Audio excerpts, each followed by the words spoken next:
দেওয়া। তা মায়েরা, আমরা সবাই ভগবানকে সেবা দিই তো? দিই।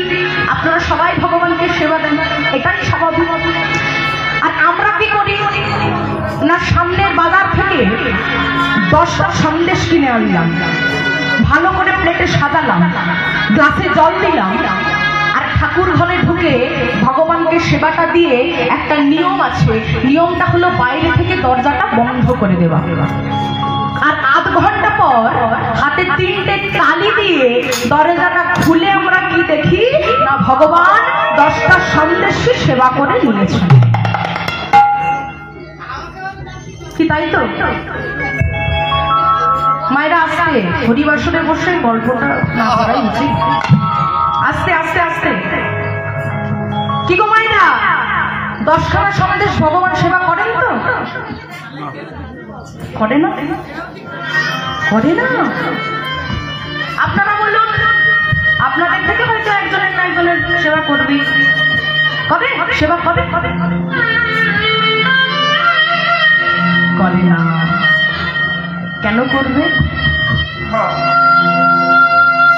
সেবা কেন করবে? আমরা মনটা দিয়ে রাখলাম সংসারে, ছেলের কাছে মন, মেয়ের কাছে মন, স্বামীর কাছে মন, সংসারের কাছে মন, কিন্তু ভগবানের কাছে গেলেই আমার যত কাজ পড়ে যায়। ভগবানের কাছে আমি 2 মিনিট বসতে পারি না, ভগবানকে জানাতে পারি না। আমরা শুধু ভগবানের কাছে গিয়ে দুঃখের পসরাটা সাজিয়ে নিয়ে চলে গেলাম, ভগবান আমায় এটা দাও, ভগবান আমায় সেটা দাও, ভগবান। আমরা কোনোদিনও জানার চেষ্টা করেছি, হে গোবিন্দ, একটা সংসার চালাতে আমি হিমশিম খেয়ে যাচ্ছি,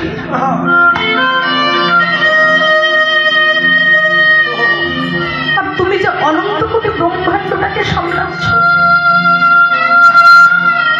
আমি আর পারছি না। আমি একটা সংসার সামলাতে সামলাতেই ক্লান্ত হয়ে পড়ছি, আর তুমি এই বিরাট বিভু পৃথিবীটাকে, অনন্ত কোটি ব্রহ্মাণ্ডটাকে সামলাতে সামলাতে তুমি ভালো আছো।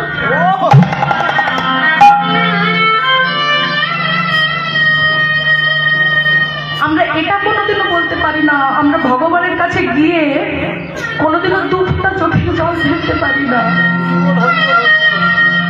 কেননা সেই আকুলতাটাই তো আমাদের মধ্যে নেই, সেই ব্যাকুলতাটাই তো আমাদের মধ্যে নেই, সেই ভালোবাসাটাই তো আমাদের মধ্যে নেই। তাহলে কেমন করে ভগবান আমার হাতে সেবা করবে? আমরা কোনোদিনও ভগবানের জন্য পরমান্ন রন্ধন করেছি? গোপালের জন্য পরমান্ন রন্ধন করে গিয়ে বলেছি, গোপাল আমি তোর জন্য এনেছি, আমি শুধুমাত্র তোর জন্য এই পরমান্ন রন্ধন করে এনেছি, গোপাল তুই খাবি না? খাবি না তুই? আমি তোর জন্য রন্ধন করে এনেছি, তুই খাবি না? খেয়ে নে গোপাল, খেয়ে নে, খেয়ে নে। নিজের সন্তান ভেবে কোনোদিনও ভগবানকে পরমান্ন রন্ধন করে গিয়ে হাতে করে খাইয়ে দিয়েছি? সে ভালোবাসাটাই তো আমাদের মধ্যে নেই। ভালোবাসা দেবো তবে তো ভালোবাসা পাবো। তাকে যদি আমরা কিছু না দিতে পারি, তিনি আমাদেরকে কেমন করে দেবেন? আমরা সবাই বলি সংসারের অনেক চাপ, সংসারটা কার? বলুন, সংসারটা কার? প্রশ্নের মধ্যেই উত্তর লুকিয়ে আছে। বলুন মায়েরা, সংসারটা কার? সংসারটা কার? সংসার কারুর নয়। এই যে আমরা সংসার সংসার সংসার করে মরছি, আপনারা 1 মাস না 15 দিন বিছানায় শুয়ে দেখুন কি হয়।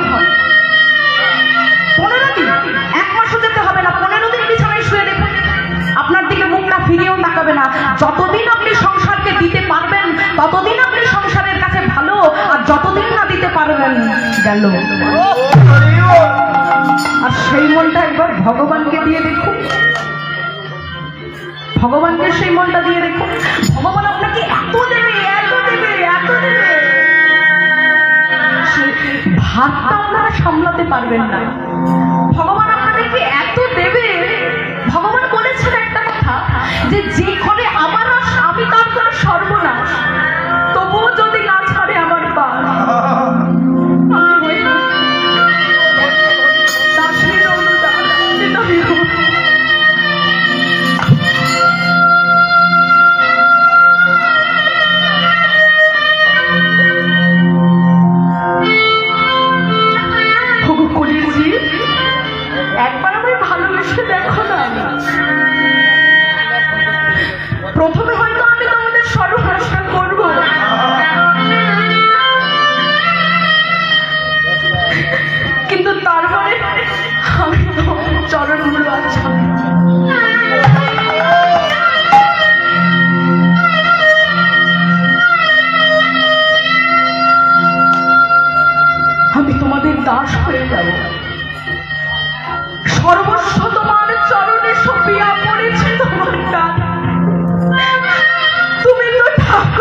সব শুনে দিয়েছি প্রভু।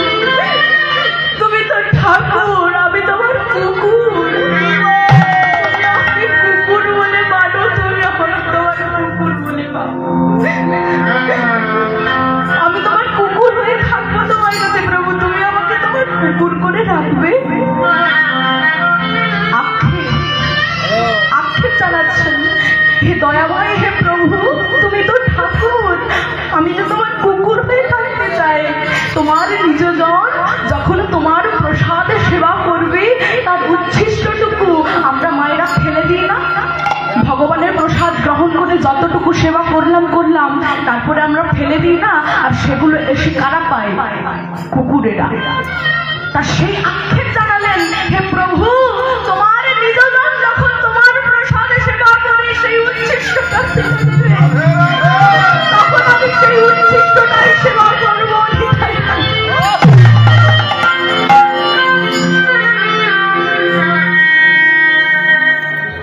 যখন আমরা রাস্তার কুকুরকে দেখতে পাই, তখন আমরা তাকে দূরে সরিয়ে ফেলে দিয়ে চলে যাই, হ্যাটফুট করে দিয়ে চলে যাই।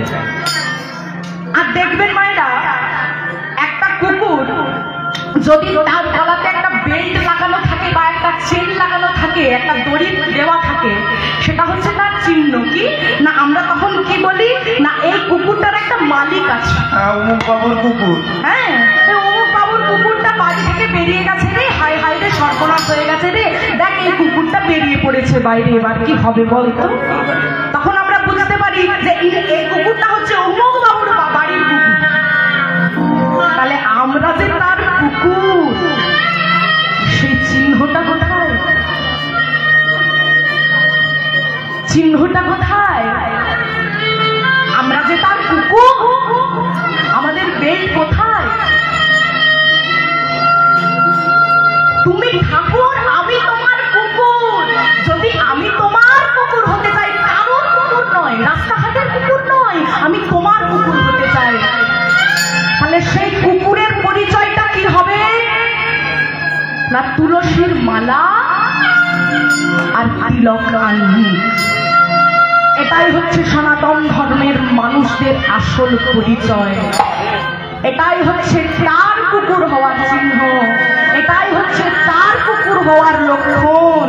মায়েরা, আমি আপনাদের কাছে হাত জোড় করে একটা কথাই বলবো, আমি তো খুব অযোগ্য অধমা একজন।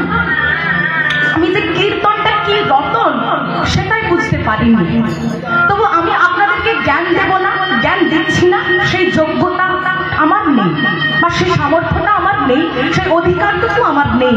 আমি শুধু আপনাদেরকে একটা কথাই হাত জোড় করে বলে যাব, অনুরোধ করব যে এখানে যারা আছেন সবার গলায় তুলসীর মালা থাকে। কেননা যখন আমরা ট্রেনে উঠি তখন আমাদেরকে কিন্তু একটা টিকিট লাগে, লাগে না? যদি টিকিট না থাকে, টিটি একেবারে হাতটা ধরে বাইরে। তাহলে ট্রেনে উঠতে গেলে যেমন টিকিট দরকার, তেমনি তার কাছে পৌঁছতে গেলেও কিন্তু একটা টিকিটের দরকার আছে। তার কুকুর হতে গেলে আমাদের একটা লক্ষণ লাগবে, সবাই বলবেন মায়েরা। এটা আপনাদের কাছে আমার অনুরোধ, হাত জোড় করে মিনতি করলাম, সকলে তুলসীর মালা ধারণ করবেন। কেননা তুলসীর হার যেনা পরে ছাড় বৃথা জন্ম গেল তার। এই কলিযুগে যে তুলসীর হার না পড়বে, তুলসীর মালা পড়বে, তার জন্মটাই তো বৃথা গেল। জানি না এটাই আমার শেষ জন্ম কিনা মানব জন্মে। তা অনেকেই বলে এখন থেকেই করছিস, অনেক টাইম, এখন 80 বছর অব্দি তোর টাইম আছে। দাঁতগুলো পড়ুক। হ্যাঁ, দাঁতগুলো পড়ুক। যখন হরে হরে কৃষ্ণ বলতে পারবো না, হবে কৃষ্ণ বলবো, তখন নেব। তা মায়েরা, নিঃশ্বাসের বিশ্বাস আছে? এই যে আমি দাঁড়িয়ে দাঁড়িয়ে কীর্তন করছি, ভগবান যদি চান আমি এখানেই আমার দেহটা ত্যাগ করতে পারি, ভগবান যদি চান। তার নিঃশ্বাসের বিশ্বাস নেই, তা তখন নয়, পরে নয়, তুমি এখন থেকেই শুরু করো তাকে মন দেয়া, তাকে ভালোবাসা। পরে পরে পরে করে তাকে অজুহাত দিও না। সে যে অন্তর জানি গো, সে যে তোমার অন্তরের কথা সব বোঝে, তাই ওর তোমার তুলসীর হার যেটা পরে ছাড় বৃথা জন্ম গেল তার। তাহলে মায়েরা, আমরা যেই সেবাটা ভগবানকে দিই সেবাটা হচ্ছে পরোক্ষ সেবা। তাহলে আপনারা বলবেন আমরা যে সেবাটা ভগবানকে দিই এটাও যদি পরোক্ষ সেবা হয় তাহলে প্রত্যক্ষ সেবা কোনটা? যেমন ভক্ত রঘুনন্দন নিজের হাতে ভগবানকে তিনি নাড়ু খাইয়েছিলেন বাবা, জানেন? সেই ভক্ত রঘুনন্দন একটু বলি ছোট করে। ভক্ত রঘুনন্দন আর ভক্ত রঘুনন্দনের পিতা মুকুন্দ দাস একসাথে বসবাস করত।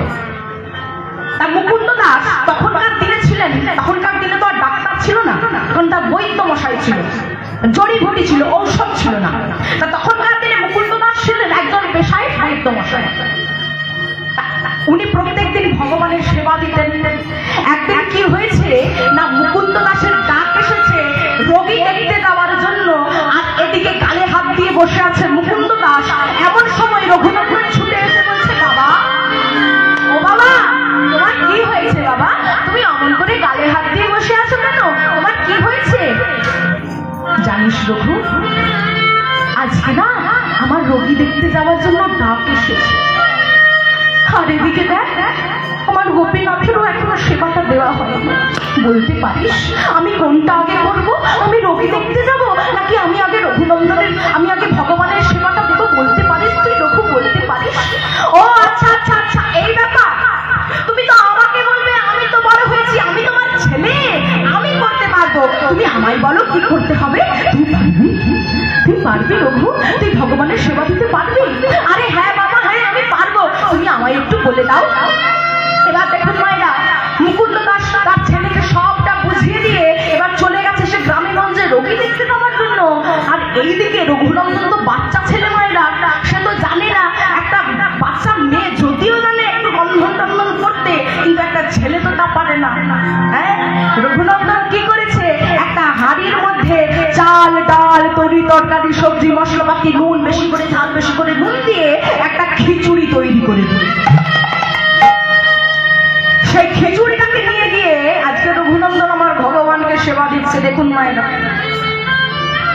খিচুড়িটাকে নিয়ে গিয়ে আজকে ভগবানের ঘরে গিয়ে বলছে, ও গোপীনাথ, গোপীনাথ, আমি তোমার জন্য খিচুড়ি এনেছি গোপীনাথ, তুমি খেয়ে নাও। দেখুন মায়েরা, শিশু মন সরল মন নিয়ে ভগবানকে ডাকছে, গোপীনাথ খেয়ে নাও, গোপীনাথ আমি তোমার জন্য রন্ধন করে এনেছি, খেয়ে নাও। একটা আসন পেতে দিয়ে সে খিচুড়ি ভোগটাকে আজকে নামিয়ে দিয়েছে মাটি। এবার মাটিতে গালে হাত দিয়ে চুপচাপ বসে আছে, জানে ভগবান আসবেন, সেবা করবেন। বাচ্চা ছেলে, অত বোধ বুদ্ধি নেই, সে তো জানে না যে ভগবান কাষ্ঠের, ভগবান মাটির। কিন্তু আমরা ভাবি ভগবান কাষ্ঠের, ভগবান মাটির, কিন্তু ভগবান কি আদেও মাটি? ভগবান মাটির নয়। আমরা ভাবি ভগবান মাটির, কিন্তু ভগবান মাটির নয়। তা রঘুনন্দন তার শিশু মন সরল মন নিয়ে গালে হাত দিয়ে বসে আছে যে ভগবান কখন আসবেন আর ভগবান এটা সেবা করবেন, তারপর আমি প্রসাদ পাবো। অনেকক্ষণ বসে থাকার পরে রঘুনন্দন একটু পাশ ফিরে তাকিয়ে দেখলো, গোপীনাথ আমি তখন থেকে বসে আছি তোমাকে সেবা দিয়ে, আর তোমার আসার নাম নেই, তাহলে তোমার কি কোনোদিনও বোধ বুদ্ধি হবে না? ও আচ্ছা, বুঝেছি বুঝেছি, বাবা তো তোমাকে সেবাটা দিয়ে বাইরে থেকে দরজাটা বন্ধ করে দেয়, আর আমি তো ভুলেই গেছি। আচ্ছা, আমি তো বাচ্চা মানুষ, আর বাচ্চা মানুষের উপর অভিমান করে রাগ করে তুমি খাবে না, খেয়ে নাও, আমি বরং বাইরে থেকে দরজাটা বন্ধ করে দিই। দেখুন মায়েরা, রঘুনন্দন সেই ভোগটাকে অর্জন করে আজকে বাইরে থেকে দরজাটা লাগিয়ে দিয়ে দাঁড়িয়ে অপেক্ষা করছে। অপেক্ষা করতে করতে করতে করতে কিছুক্ষণ বাদ দিয়ে হাতে তিনটে তালি দিয়ে যে দরজাটা খুলেছে, গোপীনাথ